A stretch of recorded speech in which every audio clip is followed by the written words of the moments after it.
does because I'm on my phone. It doesn't really. Oh, there we go. It goes in the little corner. Hi guys.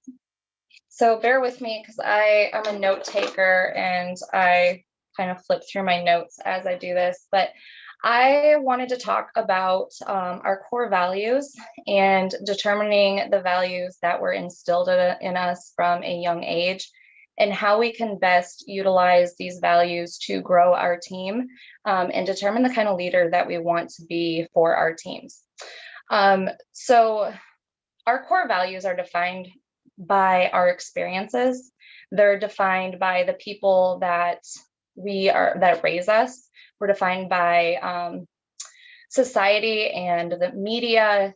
Those are the types of things that, as a culture, give us core values, as well as, like I said, our experiences and what we've experienced in our personal relationships with the people who raise us.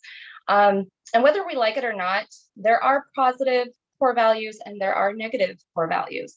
And so I want to kind of talk about this section I'm reading this book right here. It is called Think Like a Monk by Jay Shetty. If you are a fan of Jessie Lee and you listen to her podcasts, then you probably have heard of this book, and it is a really good one. I'm literally only on chapter 1, and I felt like this was on my heart and I needed to speak on it. And he does this little try this box in here, and I'm going to try and show you guys. And you see this chart right here? So he talks about what the value is right here. I'm sorry, I know it's hard to see, but I just wanted to show you the chart. So the first column, it says value. So that is the value that was instilled in you, or at least tried to be instilled in you. The second column is called the origin. Who instilled this in you? Was it your parents? Was it the media? Was this from an experience? The third one is this value true to you? Does it feel like it's something that you want to adapt? Because you're going to learn one of two things from these values that were trying to be instilled in you. Either you want to adapt them, or you know it's something that you do not want to adapt. And I'm going to talk a little bit about that, because one of the things that was instilled in me as a kid, that I will not be, okay, how do I word this? Let me think about how I want to word this. So one of the things that was tried to be instilled in me was racism. I grew up in a very racist family. And this is something that from a very young age that I knew I did not want to adopt. Was I ever able to change my parents' view on this? Absolutely not. Is this something that I live by and something that I plan on passing on to my kids? Absolutely not. That is a value that I did not adapt. However, I also have a core value of respect. And that is one that I absolutely 100% stand by. That is one that I treat my children. My children will call you, yes, ma'am, no, ma'am. They use respect. And that's something that I also want to bring to my team. I definitely feel Courtney and Heather have done a great job in making sure people know what to expect when they come on this team. And I want to do the exact same thing. And one of the core things that I think is important is that we all have respect for each other, that we're all accepting of each other. We all come from different backgrounds, and we all want to make sure that everyone feels accepted and loved and respected. It's a safe environment. So let me see here. So I want to challenge you to do just that. Come up with core values, 5, 10 core values. I did 6. Let me read real quick what my values are. So my values are respect, family, work ethic, honesty, appearance, and knowledge. Here's the thing about appearance, because I kind of wanted to touch on that. That's one that I am not super proud of. And it's okay to have a core value that maybe you don't want to shout from the rooftops, maybe you don't want to build a team based around, but it still has an effect on the way you live your life on a day-to-day basis. I care very much about what I look like. My parents were very, they put a lot of connotation on the word pretty, and that was something that was just kind of like instilled in me. And so I care about the way I dress. I care about the way my children dress. And I care about what people think of me in terms of my looks. And that's not something that I'm necessarily proud of, but it's true. And I accept that. But am I going to build a team around it? Absolutely not. However, I said respect already. Honesty, that is also a very high on my list, core value that I want to build a team around. And I want to move on to talk about the color personalities, because this ties in very easily with our color personalities. It's easy to go down your list once you've determined what your list is and say, okay, this core value is red. This core value is more yellow. This one may be more green. It's easier to kind of determine what color you might be.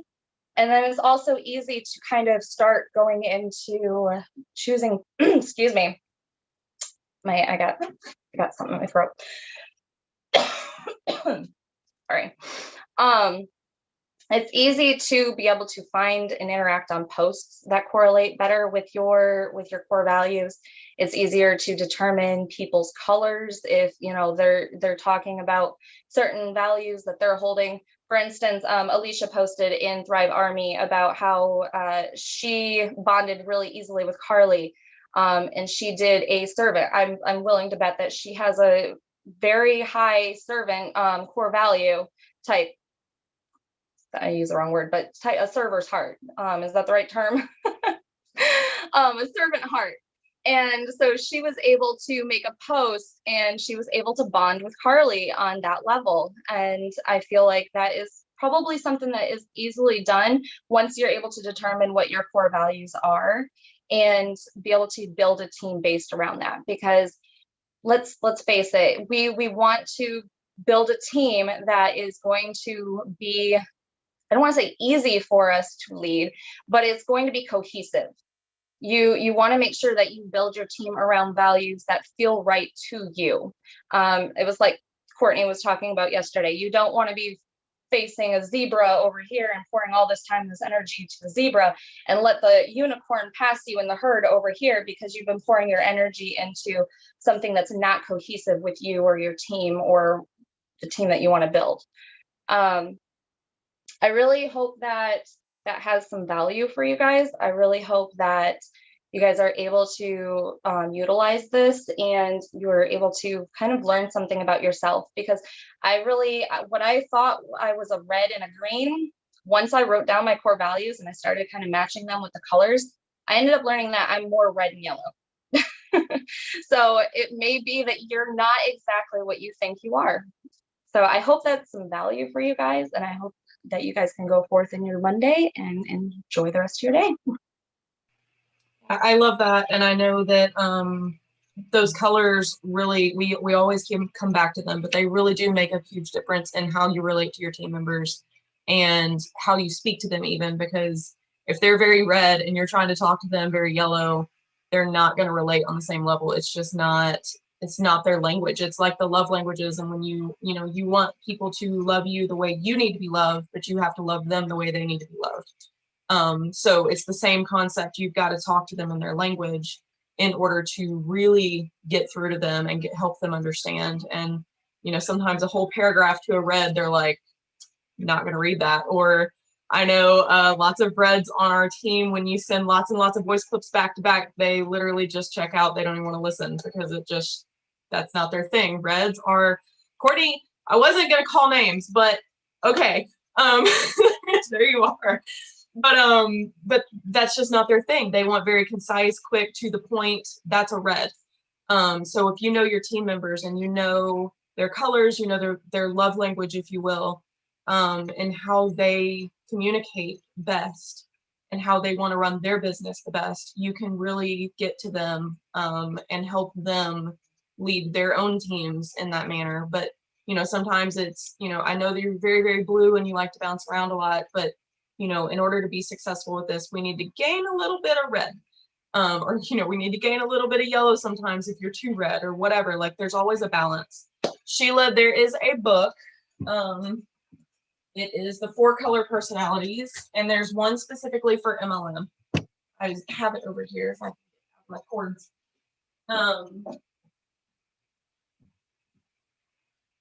There we go. So it is this book, The 4 Color Personalities for MLM. We covered it in a little while back, but it is a very quick, easy read, very, very enlightening for team members, for yourself, we'll start diagnosing everybody you know and identifying what color they are. Promise. But it is absolutely helpful for growing your team and getting to know your team members and relating to them on the best level that you possibly can. So if nobody has any questions for Kacie or for myself, yeah, absolutely, Tracy, it does. Like I said, reds are very short to the point. They don't want to have this big, long, drawn out discussion. You'll know a red when they're responding and they just use a couple words in their responses over and over and over. It's not that they're shutting you down, that's just how they communicate. So it's very helpful in that. But anybody have anything to add? Any more questions for Kacie before we hop off of here? I know this is a very quick meeting.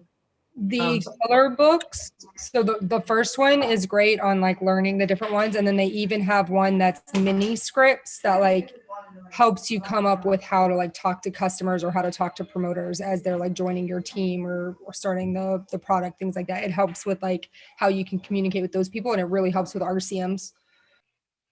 Absolutely, yes. RCMs especially, like I said, when you're looking at customers and you know, they're being short with you. Maybe it is because they're not wanting to entertain the conversation. But it helps you identify if they're you know, asking a question, but they're just not looking for a lot of detail in their answer. Maybe it is that they're just red. If they're asking, you know, with potential promoters, if they're asking about, you know, the trips and the bonuses and all the fun stuff we do and, you know, Palooza, and they want to know all that information, that's going to tell you they're blue. They're looking for the fun. That's their thing. So that's what you want to talk to them most about in the beginning, to show them the possibilities and the opportunities. Reds are going to care about the bonuses, and the greens want to know about the PDFs and the ingredients, and the yellows want to know how doing this can impact the world and change the lives of those that they interact with on a daily basis. So absolutely get those if you do not have them. We hit those pretty hard, in late summer, early fall, Tracy? It's been a minute, but it's always something to come back to, and it's absolutely worth having on your shelf. I think the book is like not even $10. So super, super, super helpful in all aspects. And you'll hear us reference the colors a lot too. So knowing what we're talking about when we reference them, even if it's, you know, here and there, it helps a lot. Yes, reds like results and directness. If nobody else has questions, I hope that you gain something. We absolutely encourage you guys to look into your core values, identify what yours are and what colors that makes you at the end of the day. Like Kacie said, her and I had a discussion before we got on here, and she was saying, you know, she's always said she's red and green. And I've known her for over 10 years. So I just, you know, okay, if that's what you think, I'm not surprised at all that she's learning that she's more yellow than she thought. But at the end of the day, we all have some of all 4 colors on us. It's just a matter of what is the most and what's your secondary. But also, there's a joke in the book, and Courtney told us when we were learning the colors too. And somebody said, "What if I identify as all 4 colors?" And she said that's called a personality disorder. So it's not. We all have some of all 4 colors in us. But Laura, she said it is the Think Like a Monk book. Yeah, Krista has the color for the personality disorder. It's also in the book though. He says that. It's Think Like a Monk. Who was the author, Kacie? Can you put that in the chat? I know it's a very common, so if you search it in Amazon, you're gonna find it. Jay Shetty. Shetty. So, all right, guys, I hope that you took something away from that. And like I said, lean into your values and learn what those are. Maybe even set some team values for your team. You know, things that we actually had a Zoom with our team, and we wanted to talk about values and kind of get a team value list So I encourage you to lean into that for yourself and for your team. But it absolutely helps you learn who you are and learn who your team members are too. So love you guys, and we will see you tonight on Mindset. So I will see you all.